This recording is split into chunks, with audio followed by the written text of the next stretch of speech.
الله من الشيطان الرجيم. بسم الله الرحمن الرحيم. الحمد لله رب العالمين، والصلاة والسلام على أشرف الأنبياء والمرسلين وعلى آله وأصحابه أجمعين. أما بعد، رب اشرح لي صدري ويسر لي أمري واحلل عقدة من لساني يفقه قولي. اللهم رب أدخلني مدخل صدق وأخرجني مخرج صدق واجعل لي من لدنك سلطانا نصيرا. ربي أعوذ بك من همزات الشياطين وأعوذ بك ربي أن يحضرون. Assalamualaikum warahmatullahi wabarakatuh. Musibah, itulah yang menjadi pokok persoalan saya dalam ceramah saya di waktu ini. Musibah, ya. Ini kata-kata musibah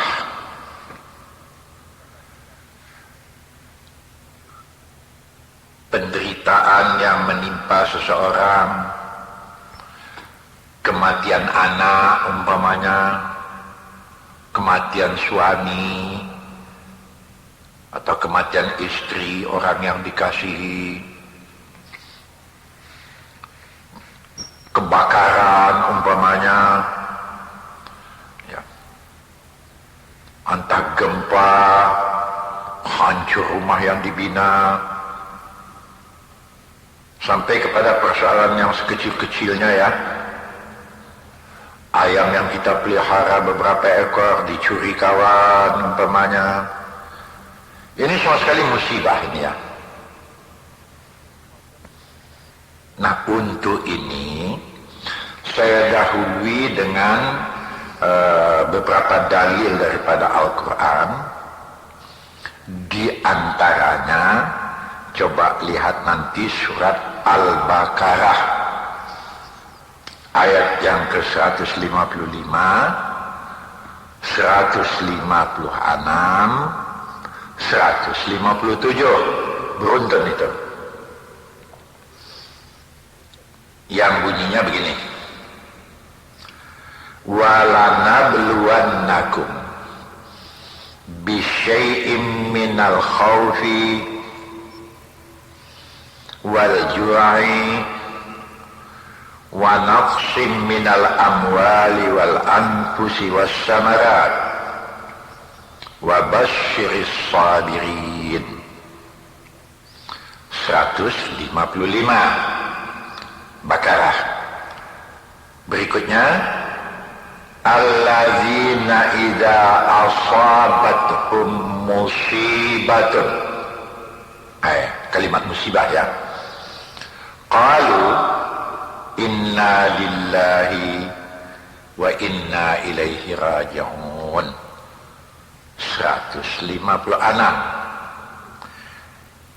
Pada ayat yang ke-157 Allah janjikan terhadap apa yang dapat dilaksanakan oleh bunyi ayat ini. Apa janji Tuhan? Ulaika alaihim salawatun min rabbihim wa rahmatun wa ulaika humul muhtadun. Itu penutupnya, ya, ayat yang ke-157. Saya artikan dulu, arti literal saja. Sesungguhnya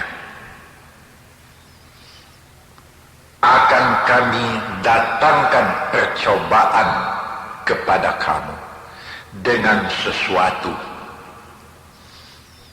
Di antaranya kata Tuhan minal khawfi,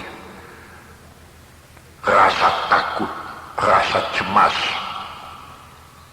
wal ju'i, kadang-kadang kami coba kamu dengan kelaparan, dahaga, wa naqsim minal amwal, kadang-kadang kami datangkan cobaan terhadap kamu dengan kami kurangi harta-harta kamu. Cara Allah mengurangi ini macam-macam ya, yang hilang, yang terbakar, yang dicuri orang dan sebagainya.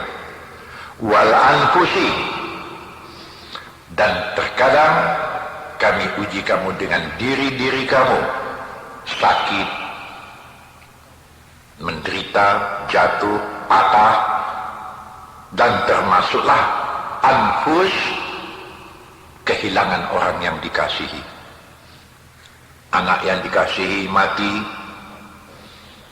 suami meninggal, atau kebalikannya istri meninggal, atau sengaja meninggalkan dia.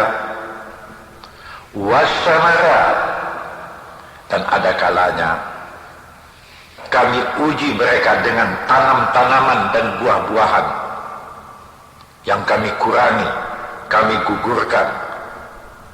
Macam orang yang menanam padi ini ya, kan ada itu hama wereng itu.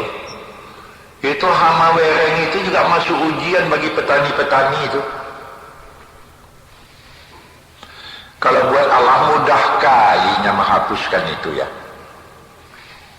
Tapi itu ujian.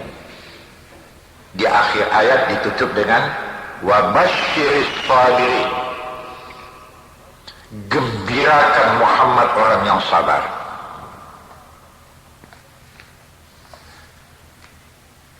Itu ayat yang ke-155. Bagaimana kegembiraan yang akan diterima oleh orang yang macam ini? Syaratnya itu disebut pada ayat yang ke-156. Alladzina idza asabathum musibatun, mereka yang apabila kami datangkan atau kami timpakan musibah seperti apa yang disebutkan sebelum ini,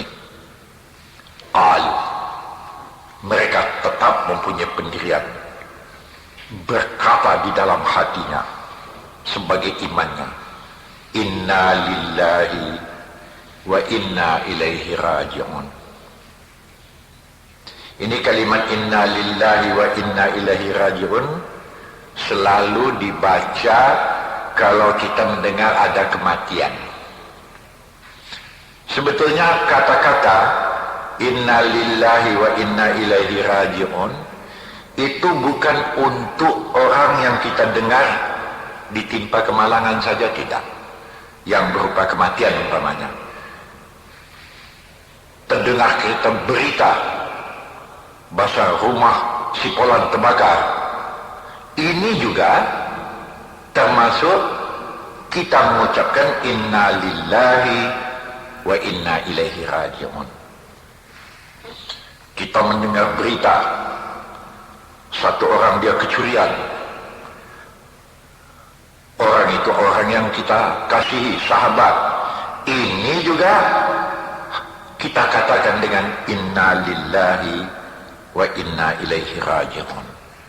Ya, maksudnya bukan lidahnya sajalah mengatakan, hatinya juga.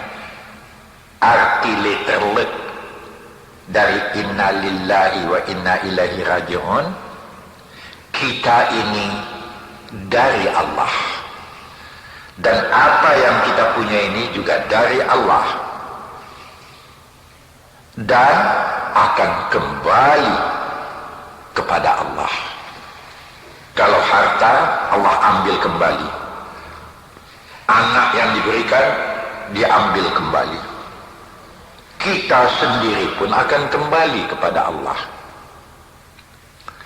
Orang orang yang dapat berpendirian yang semacam ini. Apa kata Tuhan di akhir ayat di 157? Ulaika salawatun min rabbihim. Terhadap orang-orang yang semacam ini, selawat Allah terhadap mereka. Allah berselawat terhadap mereka. Kan hebat ini. Berarti kehormatan akan diberikan Allah kepada orang yang semacam ini. Warahmah. Dan orang ini akan mendapat rahmat. Rahmat apa nanti ceritanya. Tapi orang ini akan mendapat rahmat. Wa ulaika humul muhtadun. Dan orang inilah yang dimasukkan Allah dalam kategori orang yang mendapat hidayah. Ya. Kita selalu mengatakan yang mudah-mudahan mendapat hidayah. Doa boleh. Tapi orang yang mendapat hidayah tidak didoakan orang pun. Tapi kalau apa yang dikatakan oleh ayat ini dapat terbukti dalam kehidupannya, orang ini mendapat penghormatan dari Allah, menang dalam ujian, di akhirnya rahmat. Kalau orang tanyakan dengan rahmat kepada saya, rahmat itu bentuknya macam-macam. Apakah yang hilang diganti Allah kembali dengan yang lebih baik? Tapi tidak ada rahmat yang paling tinggi terhadap seseorang, ialah kelapangan dada. Dada yang lapang. Qalbun mutmainnah. Kalau tidak Allah katakan, ala bizikrillahi tatmainnal qulub. Kalau pada detik-detik yang macam itu kalian cepat menyerahkan diri kepada saya, kata Tuhan, rahmat pertama, ketenangan jiwa akan kamu peroleh. Oh, ini ketenangan jiwa tidak bisa dibikin-bikin ini. Harus yakinlah. Ya, menyerah memang begitu, sudah dibikin Allah, ya sudahlah. Itu yang tersebut di dalam surat Al-Baqarah sebagai penjelasan dari ayat Al-Baqarah tadi. Di surat Al-Bara'ah, surat Taubat, sadarilah, qul, sampaikan Muhammad, katakan kepada pengikut-pengikut engkau, la yusibana illa ma kataballahu lana. Kalau ada musibah yang datang menimpa mereka, itu adalah dari saya untuk ujian keimanan mereka. Jangan disangka Allah zalim. Tidak. Huwa maulana. Tuhan yang mengatur segala-galanya. Wa 'alallahi falyatawakkalul mu'minun. Kalau benar kamu orang yang beriman, menyerahlah kepada Allah di waktu itu. Cepat kembali kepada Allah. Ini kalau ditimpa dengan musibah-musibah, lebih-lebih bagi ibu-ibu umpamanya, ya kami dapat merasakannya, kami juga dapat memahami terhadap anak. Memang ibu-ibulah yang lebih menderita dari kami, itu diakui. Sejak dalam kandungan ibu-ibu sudah menderita, kami tahu. Tapi iya pula ya, kadang-kadang ada juga bapak-bapak ini yang tak mau tahu. Inilah tak sedapnya main dunia ini kadang-kadang. Tapi ibu kalau dapat suami yang macam ini mau diapakan? Sudahlah, falyatawakkalul mu'minun. Menyerah sajalah kepada Allah. Memang begitu sudah ketentuan Tuhan. Dan kepada bapak-bapak saya ingin mengatakan, sadarilah, limpahkanlah kasih sayang kepada istri yang sudah melahirkan anak begitu banyak. Ya, kalau sekarang ada KB ya, 2 cukup katanya. Ada yang mengatakan 3 cukup, ada yang mengatakan 4 cukup. Ya sudahlah, terserah sajalah. Tapi kadang-kadang duanya anaknya, kedua-duanya diambil Allah Ta'ala. Wah, goyang. Dapatlah dirasakan seorang ibu goyang. Tapi untuk ini saya ingin membacakan satu hadis Nabi. Khusus saya tujukan kepada ibu-ibu yang kematian anak. Oh, hadis ini cukup kuat ya, bagi orang yang ingin mendalami masalah ini selain ayat yang saya tunjukkan tadi. Lihat nanti di dalam Sahih Bukhari di bab iman, di bab ilmu. Ada di Sahih Bukhari satu bab yang dinamakan dengan Babul Ilmi. Lihat di situ. Ini di Sahih Bukhari. Rawahul Bukhari ya. Nah, bunyi hadis itu begini. Siapa yang payah mencarinya, coba dengarkan hadis ini. Kalau mampu menyalinya, syukurlah. Kalau tidak, tahu saja terjemahannya pun jadi. Bunyi hadis itu, An Abi Sa'idil Khudri qalatin nisa'u lin Nabi sallallahu alaihi wasallam ghalabna alaika ar-rijalu faj'al lana yawman min nafsika fawa'adahunna yawman laqiyahunna fih fawa'azahunna wa amarahunna fakana fima qala lahunna ma minkum imra'atun tuqaddimu salasatan min waladiha illa kana laha hijaban minan nar.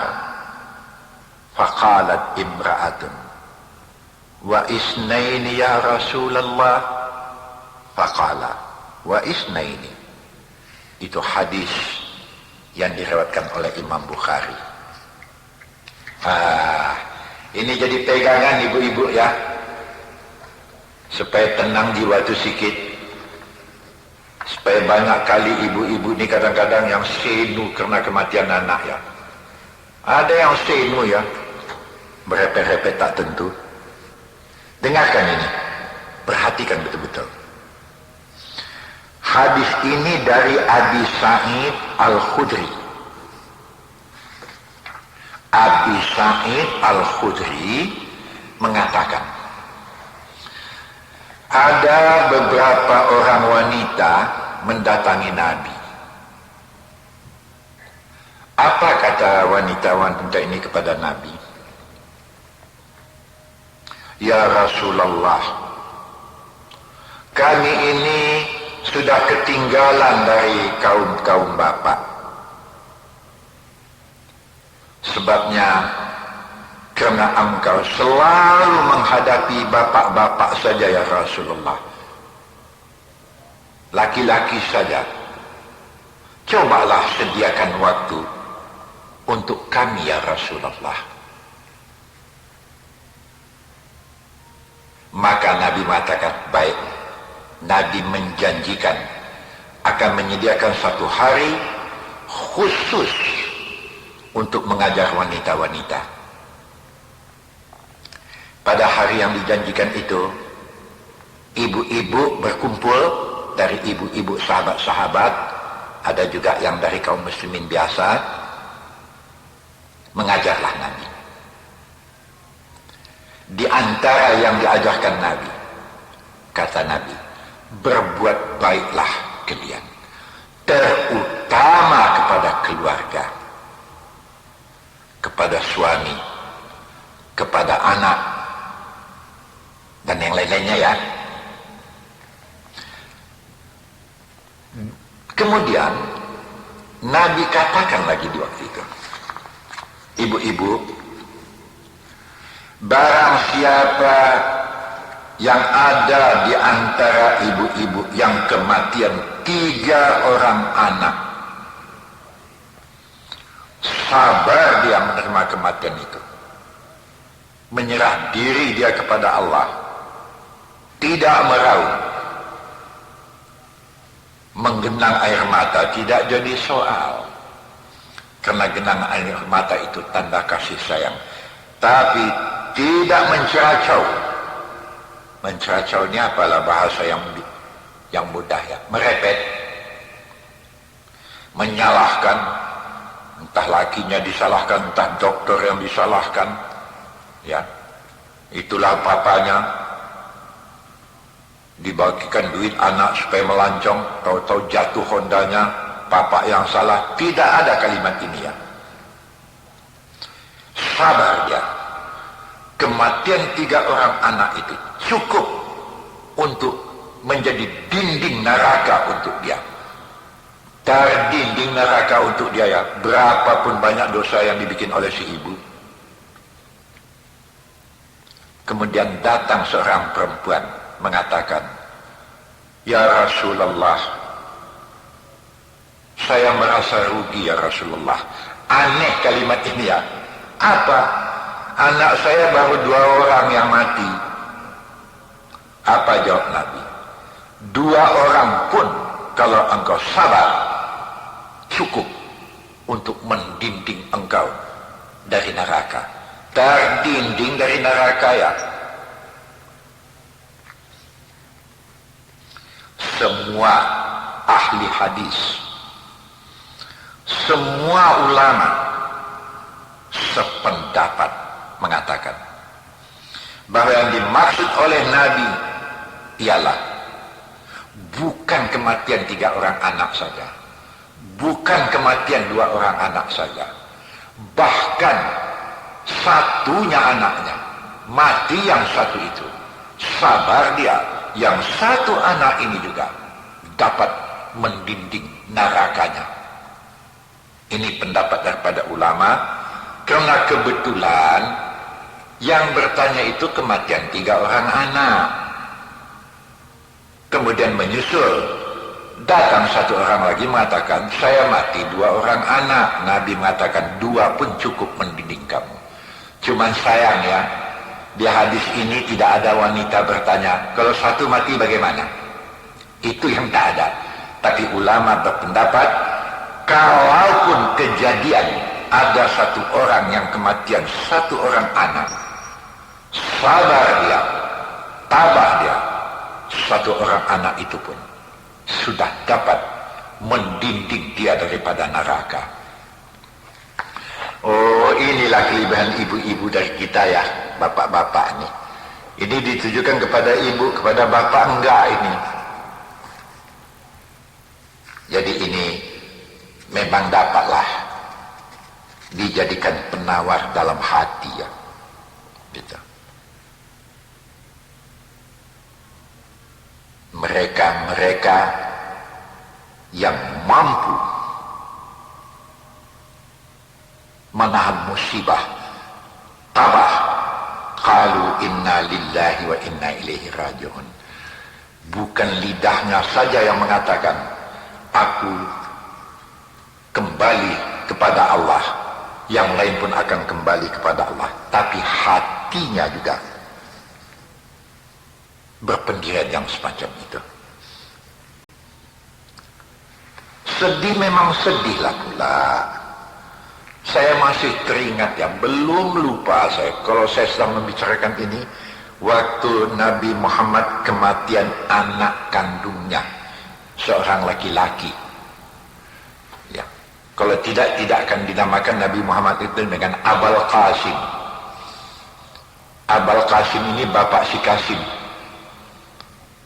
Anaknya laki-laki ya, kecil lagi sudah meninggal.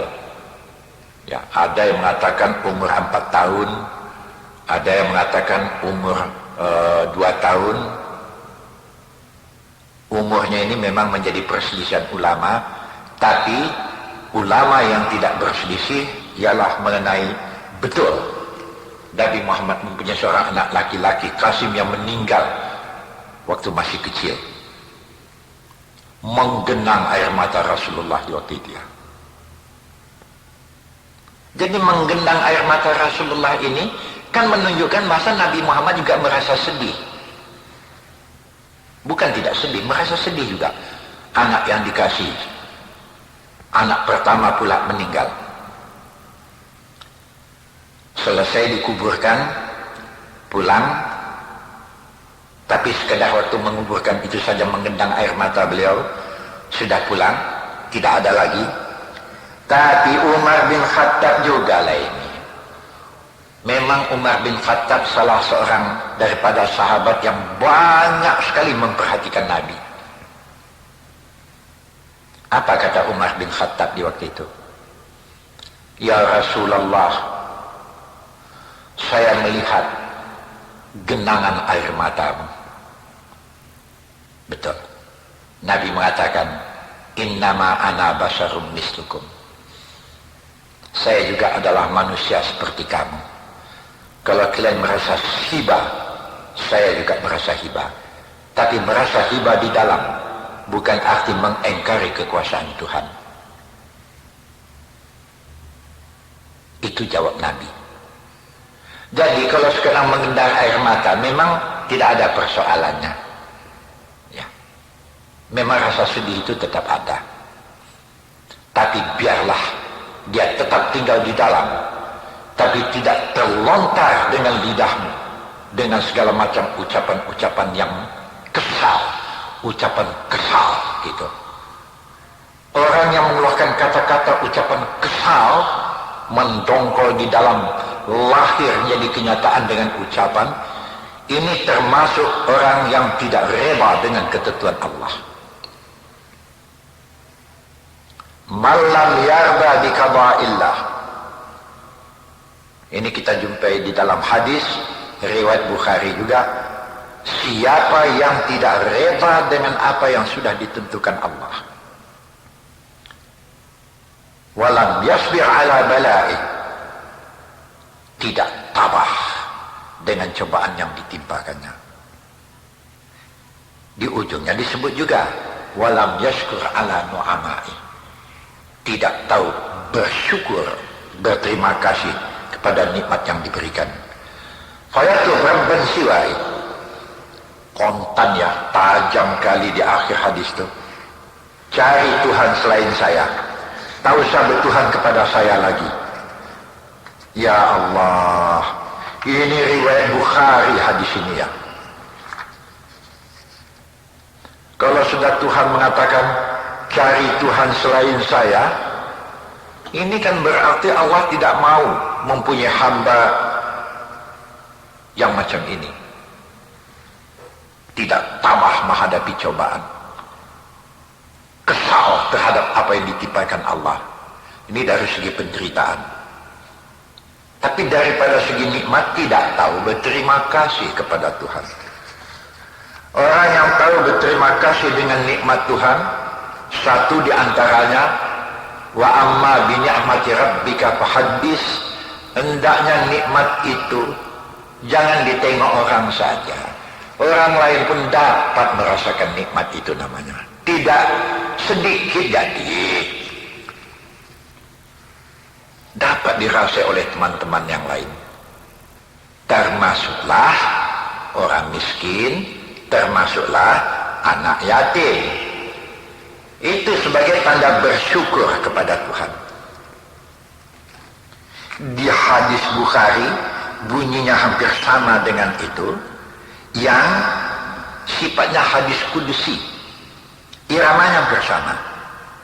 Yang dimaksud dengan hadis kudusi wahyu tapi tidak dikitabkan.